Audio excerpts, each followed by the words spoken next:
आज के इस महत्वपूर्ण कार्यक्रम में मेरे साथ मंच पर उपस्थित गुजरात राज्य के सफल और लोकप्रिय मुख्यमंत्री श्रीमान भूपेंद्र भाई, भारत सरकार के गृह सचिव श्रीमान गोविंद मोहन जी, जिनके निमंत्रण पर हम सब यहाँ एकत्र आए हैं, BPRND के DG श्री राजीव कुमार शर्मा जी, श्री विकास सहाय गुजरात के पुलिस प्रमुख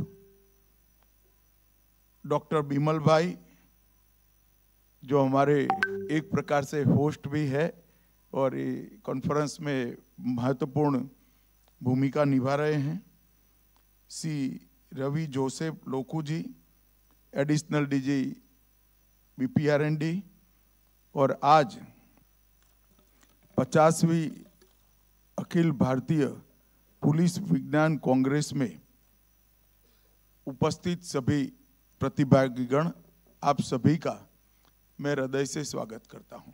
मीडिया के मित्र जरा सेट कर बैठ जाओ, मैं यहीं रहूंगा, हिलूंगा डुलूंगा नहीं, आराम से जरा बैठ जाइए। मित्रों,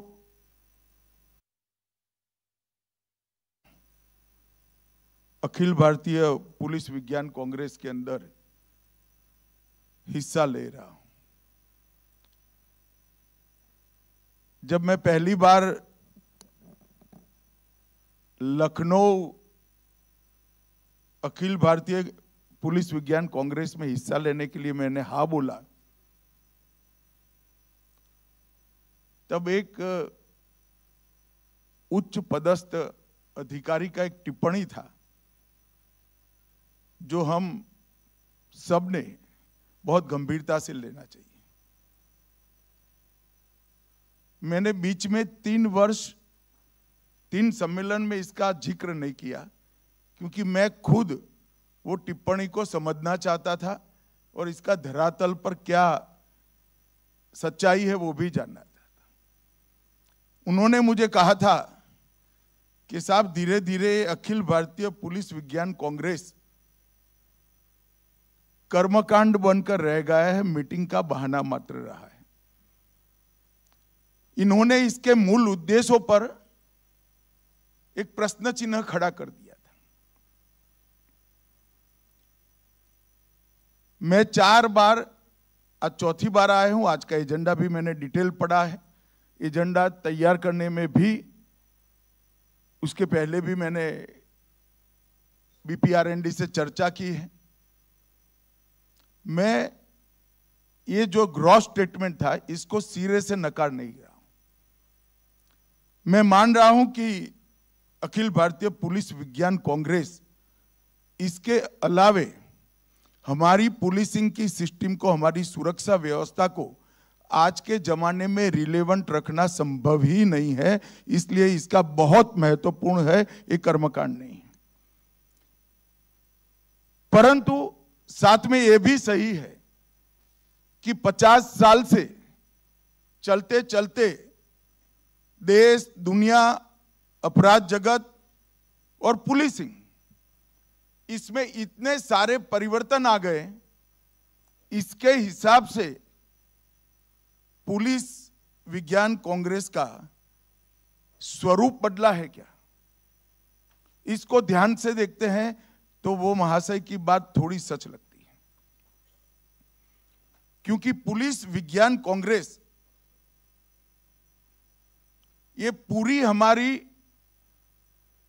अपराध के खिलाफ लड़ने की सिस्टम को रिलेवेंट रखने की एक्सरसाइज है। कहने को तो 250 लोग इस सभागार में बैठे हैं, मगर जो उद्देश्य है उसका, वो पूरी सिस्टम को रिलेवेंट बनाने का है। और जब ये दायित्व पुलिस विज्ञान कांग्रेस पर हो, तो हमने नए सिरे से इसके स्वरूप, इसकी सहभागिता इसके इनपुट्स लेने की पद्धति और अनुसंधान और विकास दोनों शब्दों को पुलिस स्टेशन से भी नीचे बीट और कांस्टेबल तक पहुंचाने की व्यवस्था, ये इसको समग्रता से पुनर्विचार करने का समय आ गया है। अच्छा ही है आज गृह सचिव महोदय यहां पर बैठे हैं। मेरा गृह सचिव महोदय से आग्रह रहेगा कि बीपीआरएनडी के डीजी, गृह सचिव महोदय और इसके सारे स्टेक होल्डर मिलकर एक मनोमंथन चिंतन पुलिस विज्ञान कांग्रेस पर ही करने की जरूरत है, जिससे अगली पुलिस विज्ञान कांग्रेस कैसी हो, किस प्रकार से की हो, कैसे ज्यादा उपयोगी हो। कोई भी पद्धति 50 साल तक चलती है तो वो काल बाह्य हो जाती है। चिरंजीव कुछ नहीं होता है। 50 साल में परिवर्तन नहीं हुआ ऐसा मेरा मानना नहीं है। मैं मानता हूं कि बीपीआरएनडी का काम बहुत महत्वपूर्ण है। मैं गृह मंत्री बनने के बाद बीपीआरएनडी पर विशेष ध्यान मैंने खुद भी दिया है, परंतु पुलिस विज्ञान कांग्रेस का जो समय उचित परिवर्तन होना चाहिए कार्य पद्धति में, उद्देश्यों में और सबको साथ लेने के बाद इसके इंप्लीमेंटेशन, जो निर्णय होते हैं इसके इंप्लीमेंटेशन, इसमें कहीं ना कहीं हम पीछे पड़े हैं। और अगर इसको हम नए सिरे से नहीं सोचते हैं तो वो सज्जन का जो बयान था, एक ग्रॉस स्टेटमेंट था, शायद हम उसको सच साबित कर देंगे। तो मेरा सबसे पहले तो आग्रह है कि इसके पूरे स्वरूप पर हमने पुनः विचार करना चाहिए। आने वाली समय की चुनौतियों के समझे बगैर हमारा जो प्लानिंग होता है वो कभी सफल नहीं होता है। हमें एक बात समझ लेनी चाहिए कि ये 10 साल में भारत विश्व का नेतृत्व हर क्षेत्र में करने के लिए आगे बढ़ रहा है।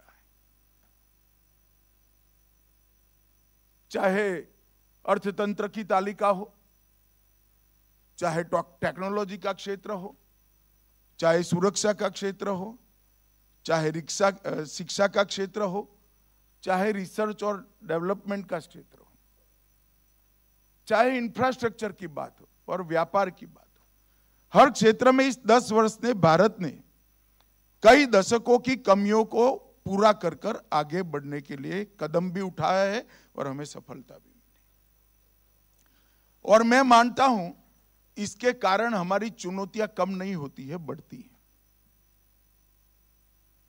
क्योंकि कोई भी व्यवस्था में जब आप आगे बढ़ते हो तो किसी न किसी का स्थान लोगे, रेजिस्टेंस जरूर आएगा। और वो रेजिस्टेंस को आपने एनालिसिस कर हमें आगे बढ़ना। कुछ आश्चर्यजनक सफलताएं हमने प्राप्त की। 11वें नंबर पर हमारा अर्थतंत्र था, हम 5वें नंबर पर ले आए। और मैं विश्वास के साथ कह सकता हूं कि 1 अप्रैल 2028 के पहले हम दुनिया का 3रे नंबर का अर्थतंत्र बन जाएंगे।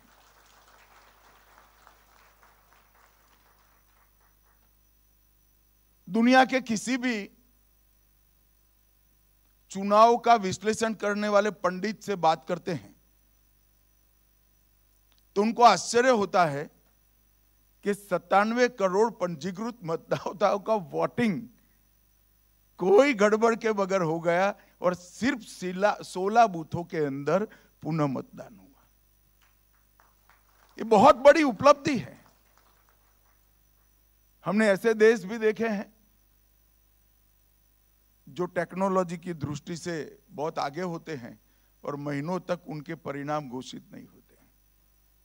हमारे यहां 7 बजे मत गिनती शुरू हुई और 1 बजे परिणाम घोषित हो जाता है, विवाद भी नहीं होता है। ये बहुत बड़ी भी। जब कोरोना का संकट आया, दुनिया के विकसित देश अपनी तो चिंता कर ही रहे थे, साथ में भारत की विशेष चिंता करते, क्योंकि हम सब जानते थे, उसको स्वीकार भी करना पड़ेगा, क्योंकि उस वक्त हमारा हेल्थ इंफ्रास्ट्रक्चर इतना मजबूत नहीं था। वो सोचते थे कि क्या होगा भारत का 140 करोड़ की आबादी, और कोरोना को कैसे टैकल करेंगे। पर हमारी परंपराओं में, हमारी पद्धतियों में एक ताकत पड़ी है।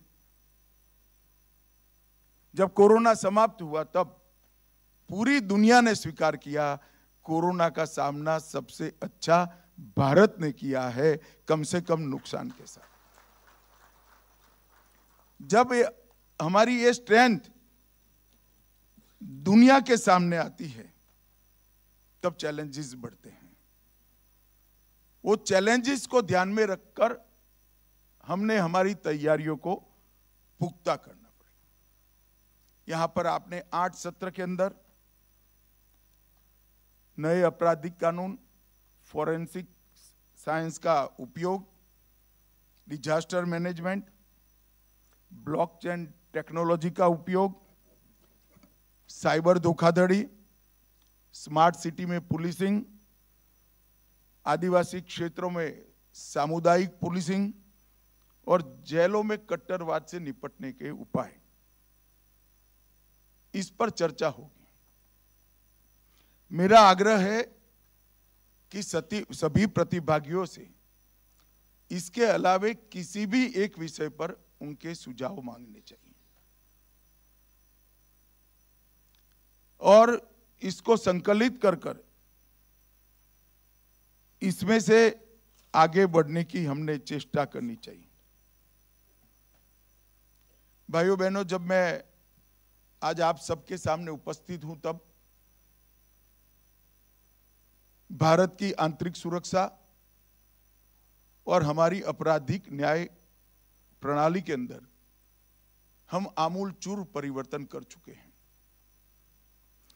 और जब परिवर्तन होता है, कोई भी परिवर्तन परिश्रम की भी मांग करता है, सामंजस्य की भी मांग करता है और समावेशी होने की भी मांग करता है। परिवर्तन वरना सफल नहीं होते। और अब आने वाला 10 साल का जो दौर है, ये भारत की क्रिमिनल जस्टिस सिस्टम को दुनिया में सबसे आधुनिक, सबसे वैज्ञानिक और सबसे ज्यादा तेज बनाने का समय है। मैं पैदा हुआ तब से एक प्रकार से एक ताना सुन रहा हूं कि कोर्ट में जाने से बहुत देरी से न्याय मिलता है। मैं आप सभी को विश्वास दिलाना चाहता हूं कि 3 नए आपराधिक कानूनों के इंप्लीमेंटेशन के बाद देश के किसी भी थाने में जो एफआईआर होगी, इसका सुप्रीम कोर्ट तक न्याय 3 साल के अंदर न्याय मांगने वालों को उपलब्ध हो जाए। और बहुत जिम्मेदारी के साथ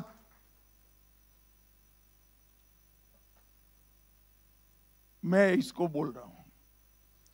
और इसके लिए हमने हमारी समस्त कार्यवाही को लक्ष्य उन्मुख से, लक्ष्य जो तय किया है इसकी सिद्धि तक नहीं, इसके परिणाम, रिजल्ट्स और इसके परिमाण, रिजल्ट्स के सभी डायमेंशन में सफलता तक ले जाना पड़ेगा। कभी आंकड़ों से सफलता नहीं मिलती।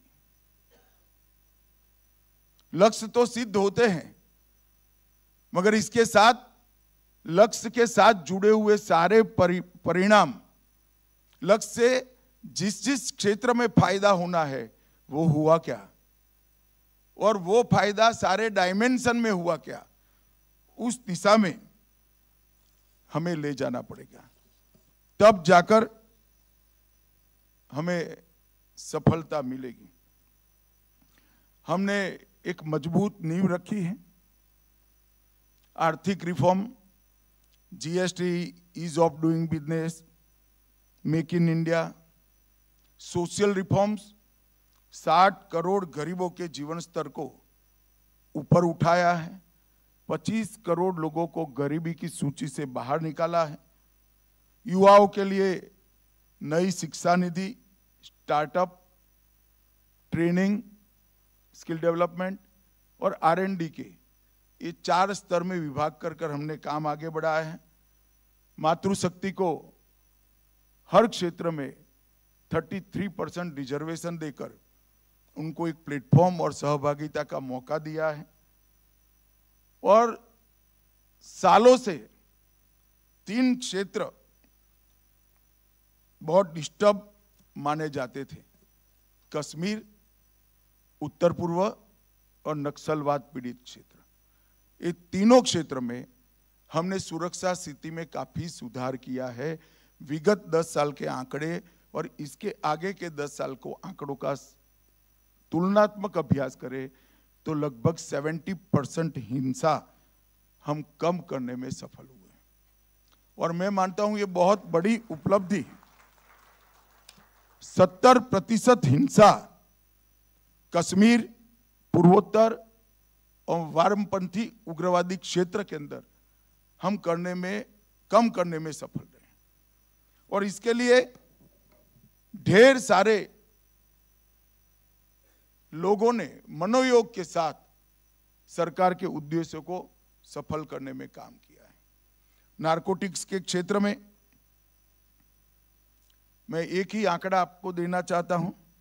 पहले 10 साल में 5,45,000 किलोग्राम नहीं, अभी 10 साल में 5,45,000 किलोग्राम, जिसका बाजार मूल्य 35,000 करोड़ का है, उसको जब्त करने में हमें सफलता मिली।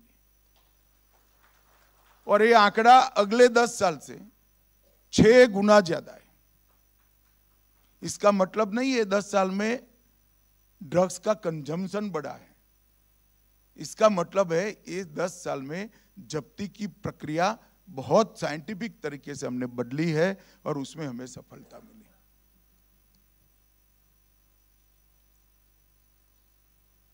ये 3 आपराधिक कानूनों की बात करने से पहले, ये 3 आपराधिक कानून लाने के पहले 4 साल में इसकी पृष्ठभूमि तैयार करने के लिए गृह मंत्रालय में बहुत बड़ी एक्सरसाइज हुई थी। और काफी कुछ काम पहले भी प्लान हुआ पड़ा था। जो प्लान हुआ पड़ा था उसमें हम तेजी लाए।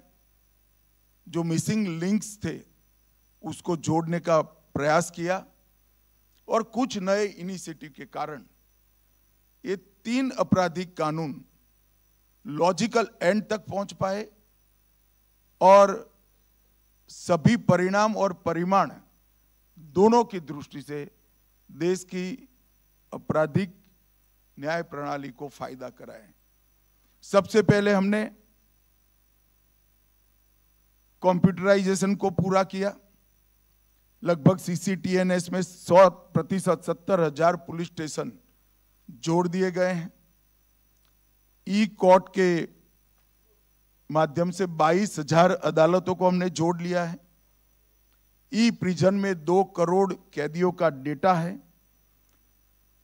ई प्रोसिक्यूशन में 1 करोड़ 50 लाख से अधिक प्रोसिक्यूशन का डेटा पड़ा है। ई फॉरेंसिक में 23 लाख से ज्यादा फॉरेंसिक्स रिजल्ट्स का डेटा पड़ा है। नफीस के अंदर 1 करोड़ 6 लाख फिंगरप्रिंट का डेटा पड़ा है। आई मॉट में लगभग 22,000 आतंकवादी मामलों का प्रोसिक्यूशन समाप्त होने तक का इन्वेस्टिगेशन का इसका डेटा पड़ा है। निदान में 7.6 लाख नार्को ऑफेंडर का डेटा उपलब्ध पड़ा है। 1.22 लाख ह्यूमन ट्रैफिकिंग ऑफेंडर का डेटा हमने इकट्ठा कर दिया है और क्राइम मल्टी एजेंसी सेंटर में 16 लाख अलर्ट अब तक जनरेट हो चुके हैं। अब जो कुछ भी होता है वो इसके अंदर जुड़ता जाता है। जब 3 नए आपराधिक कानून हम लेकर आए हैं, उसके पहले हमने एक प्रकार से कोर्ट, प्रोसिक्यूशन, पुलिस, जेल और एफएसएल सबको जोड़ने की व्यवस्था बना ली है। तो एक प्रकार से अपराध से लेकर सजा कराने तक और सजा कर कर जेल में जाए वहां तक की पूरी चीजों को जोड़ने की प्रक्रिया हमने समाप्त कर दी। और फिर ये 3 नए आपराधिक कानून, भारतीय न्याय संहिता, भारतीय नागरिक सुरक्षा संहिता और भारतीय साक्ष्य अधिनियम, इसको लाने का काम नरेंद्र मोदी सरकार ने किया है। और मित्रों, मैं निश्चित रूप से मानता हूं कि 150 साल पुराने कानून अपनी सरकार बचाने के लिए अंग्रेजों ने बनाए थे। उसके उद्देश्य में नागरिक केंद्र में नहीं था। नए आपराधिक जो कानून बने हैं, ये तीनों कानून के केंद्र में हमारे नागरिक की सुरक्षा और हमारे संविधान ने नागरिकों को दिया हुआ जो अधिकार है वो प्राप्त कर पाए, इसकी व्यवस्था हमने सुनिश्चित करी। ये जो तीनों कानून है, इसके अंदर टेक्नोलॉजी की सभी अब तक की सभी व्यवस्थाओं को समाहित कर दिया है और टेक्नोलॉजी को कानूनी जामा पहनाते वक्त ये भी ध्यान रखा गया है कि आने वाले अनेक सालों तक टेक्नोलॉजी कितनी भी बढ़ जाए मगर इसमें परिवर्तन नहीं करना पड़ेगा। जैसे दस्तावेज की व्याख्या को हमने ई दस्तावेज कर दिया। अब मोड़ कितने भी बदलते रहेंगे मगर डेफिनेशन में ई दस्तावेज वो अपने आप अपने जगह ठीक रहेगा। इस तरह से 27 जगहों पर हमने जो व्याख्या करी है वो व्याख्या में टेक्नोलॉजी के चेंज से कानून को बदलना नहीं पड़ेगा, वो अपने आप में इसको समाहित कर लेगी। टेक्नोलॉजी बदलती जाएगी परंतु कानून अपना काम कर लेगा। और मैं मानता हूं कि इससे बहुत स्पीड से न्याय मिलने की व्यवस्था होगी। हमने कोर्ट, प्रोसिक्यूशन और पुलिस तीनों को लगभग 60 प्रोविजन के अंदर बाध्य बनाया है कि समय मर्यादा में अपना काम पूरा करे। 60 प्रोविजन। और जेलों को भी हमने बाध्य बनाया है कि एक निश्चित अवधि के बाद अगर ट्रायल नहीं चल रही है तो कुछ अपराध जो ज्यादा गंभीर नहीं है इसके छोड़कर जेल अधिकारी ने ही इसकी बेल के लिए पुरसिस रखनी है कोर्ट के अंदर। और हमारा प्रयास है कि संविधान दिन के पहले ये देश की जेलों में एक भी कैदी ऐसा ना हो जिसने अपनी 1/3 सजा काट ली है और अभी उसको न्याय नहीं मिला है, ऐसा एक भी कैदी नहीं। पुलिस को जवाबदेह बनाने के लिए भी ढेर सारे काम किए हैं और पुलिस को ताकत देने के लिए भी ढेर सारे काम किए। अब ये सारे खाका एक प्रकार से बनकर पड़ा है। पुलिस विज्ञान कांग्रेस की जिम्मेदारी क्या है? अलग अलग साइलोज में डेटा पड़ा है। क्या पुलिस विज्ञान कांग्रेस अग्नि विज्ञान कांग्रेस के पहले एआई का उपयोग कर ये सारे डेटा को एक दूसरे के साथ बात करता हुआ कर सकती है क्या? इससे जो परिणाम निकलेंगे वो परिणामों को हमारी पुलिस व्यवस्था में इसका विश्लेषण करने का एक प्लेटफॉर्म हम तैयार कर सकते हैं क्या? और उसका विश्लेषण कर अपराधों की संख्या को रोकने के लिए, अपराधों के इन्वेस्टिगेशन के लिए और त्वरित न्याय के लिए हम हमारी व्यवस्था में, प्रणाली में बदलाव कर सकते हैं क्या? मैं मानता हूं ये पूरी एक्सरसाइज का फायदा तभी है जब पुलिस विज्ञान कांग्रेस इस तरह के इश्यू को चैलेंज के रूप में स्वीकार करे। सैकड़ों हैकाथॉन होने चाहिए समस्याओं के निवारण के लिए। एआई के जानकार एक्सपर्ट्स के साथ मीटिंग कर साइलोज में पड़े हुए डेटा की उपयोगिता को हमने परिणाम लक्षी बनाना पड़ेगा।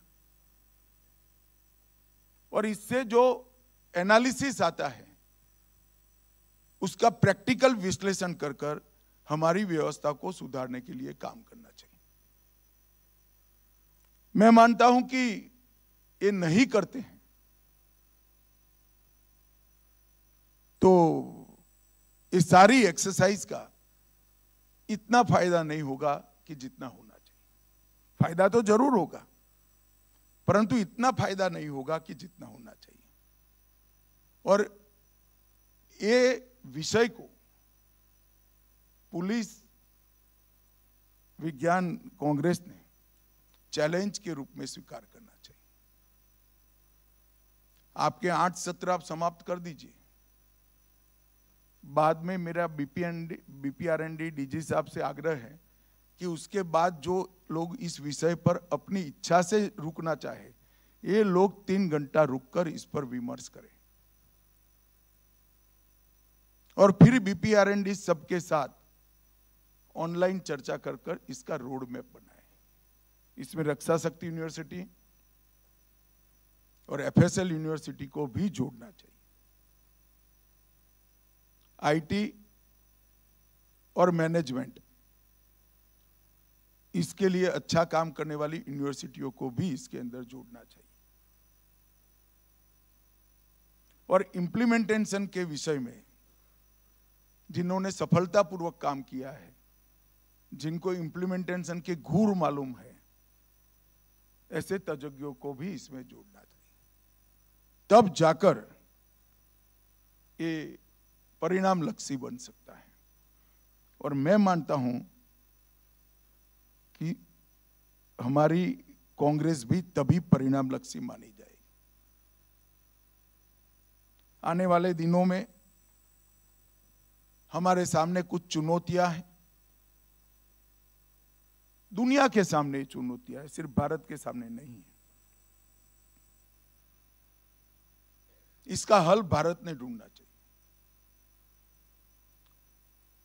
5 क्षेत्र ऐसे हैं जिसमें कानून की रोकथाम करने वालों ने कानून तोड़ने वालों से 2 कदम आगे रहना चाहिए। इस पर भी पुलिस विज्ञान कांग्रेस ने चिंता करनी चाहिए। साइबर क्राइम, घुसपैठ मतलब सीमाओं का टेक्नोलॉजी से सीमाओं की सुरक्षा करना। बाड़ लगाना तो एक है जहां प्रैक्टिकली लगाएंगे, परंतु टेक्नोलॉजी से कैसे सीमा की सुरक्षा कर सकते हैं। ड्रोन का अवैध उपयोग, इसकी रोकथाम, नारकोटिक्स, इसके इन्वेस्टिगेशन में और जागरूकता में आधुनिक टेक्नोलॉजी का कैसे उपयोग हो सकता है, और डार्क नेट के दुरुपयोग के खिलाफ रोकथाम में इसका सॉल्यूशन। ये 5 क्षेत्र को भी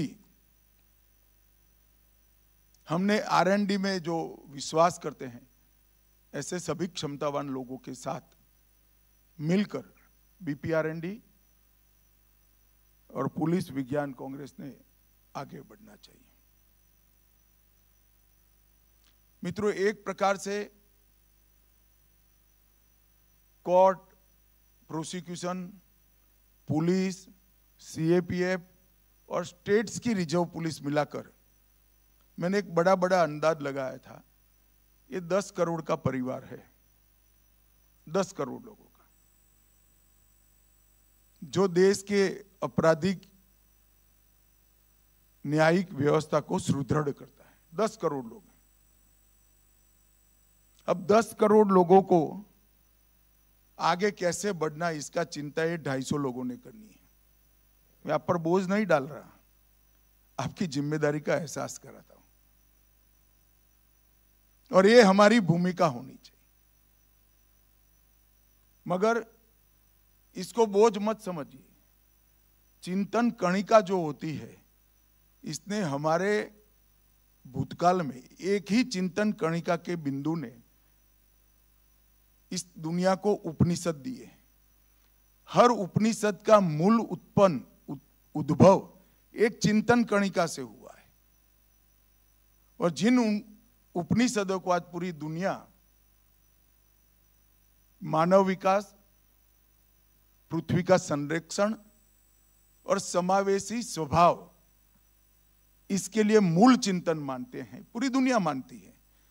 इसके हर उपनिषद की उद्भव एक ही चिंतन कणिका है।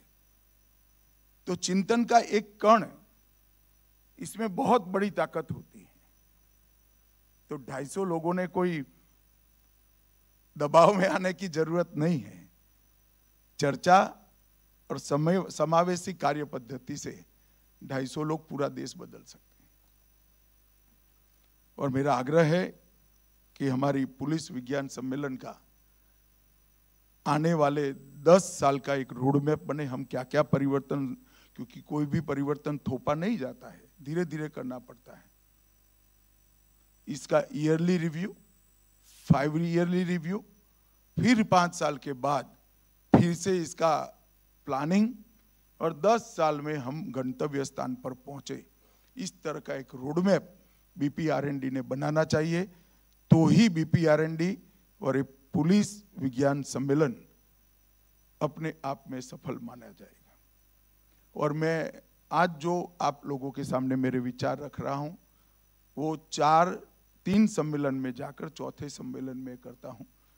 मैं गंभीरता से इसका अध्ययन करने के बाद आपके सामने रखता हूं। लगभग 100 से 150 लोगों से मैंने चर्चा भी की है ये 5 सालों में, और धैर्यपूर्वक मेरे घर में जो डेटा संग्रहित करने वाला कंप्यूटर है, इसमें काफी सारे इकट्ठा कर मैंने स्वयं इसमें से कुछ बिंदु निकालकर आप लोगों के सामने रखे हैं। मैं आशा करता हूं कि एक नए क्लेवर के साथ, नए उद्देश्यों के साथ, नए लक्ष्यों के साथ पुलिस विज्ञान सम्मेलन अगला हो। ईश्वर ने चाहा तो मैं जरूर आऊंगा, परंतु आप लोग रोड मैप के साथ आइए, ऐसा मेरा आपसे विनंती है, आग्रह है। और आप सभी ने अब तक 50 साल में जो काम किया है, 50 सम्मेलनों में, वो एक प्रकार से देश की काफी सारी समस्याओं का निवारण करने वाला रहा है। इसलिए पूरी ये प्रक्रिया को बहुत बहुत बधाई और साधुवाद देकर हमारी बात समाप्त करता हूं। वंदे मातरम।